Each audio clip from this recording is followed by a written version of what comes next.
सभी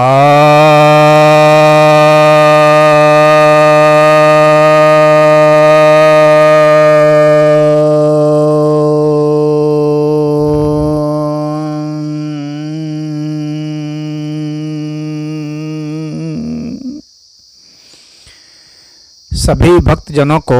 सप्रेम नमन। भक्तों, आज मैं आपके समक्ष श्रीमद् भगवद गीता के 11वें अध्याय के 29वें श्लोक की व्याख्या करने जा रहा हूँ। अर्जुन उवाच। अर्जुन कहते हैं, यथा प्रदीप्तं ज्वलनं पतंगा विशन्ति नाशाय समृद्धवेगः तथैव नाशाय विशन्ति लोकास्त्वापि वक्त्राणि समृद्धवेगः। अर्थात जैसे पतंग नष्ट होने के लिए ही प्रज्वलित अग्नि में अति वेग से दौड़ते हुए प्रवेश करते हैं, वैसे ही ये सभी लोग अपने नाश के लिए आपके मुख की ओर दौड़ते हुए प्रवेश कर रहे हैं।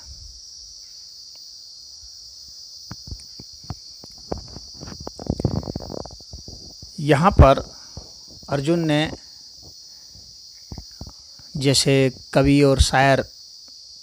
दृष्टांत देते हैं, आपको पता ही होगा, अधिकतर शायर और कवि इस जलते हुई अग्नि में ये जो पतंगे हैं प्रवेश करते हैं, उसका दृष्टांत दिया करते हैं प्रेम के संदर्भ में, कि प्रेम में इतने दीवाने हो गए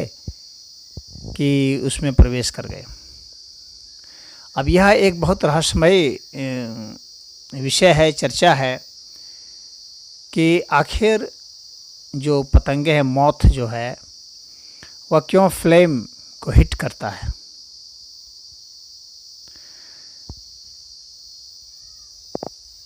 हालांकि इसका अंतिम परिणाम तो उनका नाश ही हो जाना है, जैसा कि इस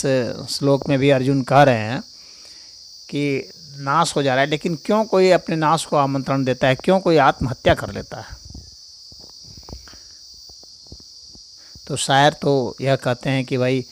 इतने प्रेम में हो जाता है वह कि वो जो परवाने हैं वो जल जाते हैं समा से टकरा के। तो अब इन वैज्ञानिकों का अगर दृष्टिकोण जानेंगे तो इसमें 3 थ्योरी है। एक तो यह भी है जो शायर सब कहते हैं कि जो फ्लेम है, जो रोशनी है, उस रोशनी से इस तरह से जो तरंगे निकलती हैं वे ठीक वैसे ही होती हैं जैसे कि जो मादा मौत है, मादा पतंगे हैं, वे जिस तरह का निकालती हैं फेरोमोन, जो एक केमिकल होता है फेरोमोन, जो कि आकर्षित करने के लिए होता है नर जो पतंगे हैं उनको, तो उससे आकर्षित होकर के वे उसे टकराते हैं और फिर वहाँ से जल के मर जाते हैं। लेकिन इसमें और भी कई थ्योरी हैं जो लोकप्रिय हैं। तो एक थ्योरी तो यह कहती है कि उसका जो रेडिएशन होता है, तो वह रेडिएशन ऐसा होता है कि जिससे कि अल्ट्रा वायलेट रेडिएशन उसमें से आता है, जिससे कि जो फूल होते हैं तो वे फूल उसी तरह से रेडिएशन से होते हैं, अल्ट्रा वायलेट रेडिएशन ही उनसे निकलता है। वैसे बैंगनी और परा बैंगनी जो किरणें होती हैं उनको वो जो पतंगे हैं वे समझ लेते हैं और फिर उस भ्रम में आ जाते हैं और वे सोचते हैं कि बहुत बढ़िया फूल है और उस फूल का रस खाने के लिए वे सब आ जाते हैं और उसमें वे जल जाते हैं। और एक थ्योरी तो यह भी है कि उनका इस तरह से उनका जो विकास हुआ है वह सूर्य और चंद्र की जो किरणें हैं, जो समानांतर किरणें आती हैं वहाँ से, तो उसके प्रति वे संवेदनशील होते हैं और उसमें ही वे उड़ते हैं और सफलतापूर्वक उड़ लेते हैं, चले जाते हैं। लेकिन जब ये कहीं पर कोई मोमबत्ती या दीपक इस तरह से जब जलता है तो उनका ओरिएंटेशन उस हो जाता है, वे उसको समझ नहीं पाते हैं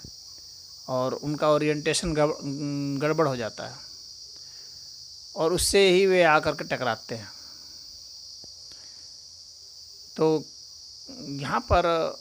कुछ वैज्ञानिक का कहना है कि उससे वे भटक जाते हैं और भटक जाने की वजह से ही वे टकरा जाते हैं और उससे जल के मर जाते हैं। बहरहाल वैज्ञानिकों ने इस पर बहुत प्रयोग भी किया कि जो शहर के जो पतंगे हैं और जो बिल्कुल जंगल वगैरह में जो पतंगे होती है, उनके लार्वा को ले करके उन्होंने इकट्ठा करके विकसित किया, यह देखने के लिए कि शहर के जो पतंगे हैं वे और जो बिल्कुल जंगल में जो पतंगे हैं वे, जो कि कृत्रिम रोशनी नहीं देखे हैं जंगल के पतंगे, उनके जो लार्वा हैं, मतलब जो कि छोटे छोटे वे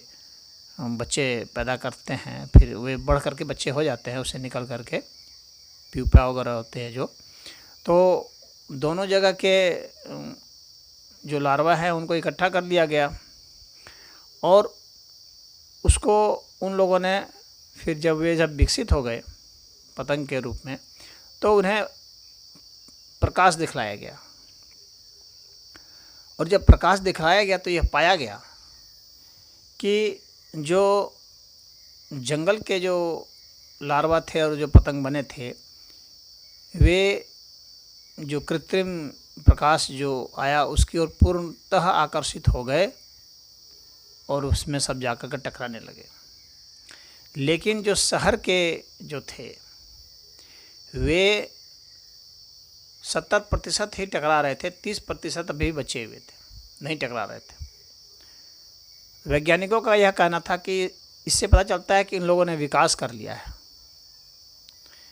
कि किस तरीके से ये जो कृत्रिम प्रकाश है जो कि हम लोग के विनाश का कारण है, इनसे कैसे बचा जाए। तो पतंगे भी धीरे धीरे समझते समझते उनके भीतर में यह बदलाव हो गया है शहर के पतंगों में और वे विकसित हो रहे हैं। यहाँ पर विकास की जो अवधारणा है वह बहुत पुष्ट हो रही है और कैसे कोई भी जो प्राणी है वो बचने के लिए, अपने प्रजाति को बचाने के लिए किस तरह से अपना विकास करता है कि भाई ये कृत्रिम पतंगे जो हैं, ये कृत्रिम जो प्रकाश है, ये कृत्रिम प्रकाश जो है हम लोगों के विनाश का कारण है, इसलिए हम लोग कैसे अपने में बदलाव करें। तो वहाँ के शहर के जो पतंगे हैं जो कि उसमें आकर नष्ट होते रहते हैं, तो उनकी प्रजातियों ने यह विकसित किया। वैज्ञानिकों का यही कहना है कि वे विकसित करते जा रहे हैं और धीरे धीरे हो सकता है कि आने वाले समय में वे अपने को पूरा विकसित कर लें और कृत्रिम प्रकाश और सूरज के प्रकाश और चंद्रमा के प्रकाश में अंतर करना समझ जाए। तो यह विकास बहुत बड़ी बात होती है कि उनमें भी एक तरह से ऐसी समझदारी आती जाए या उनमें ऐसा अंतर आता जाए, उसको अंतर कर पाएँ वे कृत्रिम प्रकाश को सूर्य और चाँद के प्रकाश से। तो खैर यहाँ पर जो विषय है वो यह है कि जिस तरह से पतंगे जा कर के टकरा करके अग्नि की ज्वाला से नष्ट हो जाते हैं, वैसे ही इस दुनिया के जो लोग हैं, जो कि संग्रह में, भोग में बहुत तत्परता से लगे हुए हैं, उसी में सुख खोज रहे हैं, आराम खोज रहे हैं, मान खोज रहे हैं, आदर खोज रहे हैं, पद खोज रहे हैं, और उसी में अपनी आयु को भी खपा रहे हैं। आयु भी उनकी विनष्ट होती जा रही है। और फिर उसके बाद वे अपने ज्ञान, बुद्धि, इन सब को भी अंत में ताक पर रख देते हैं और भय, दर्द, रोग से पीड़ित होकर के अंत में वे मर जाते हैं और फिर कई योनियों में भटकते रहते हैं,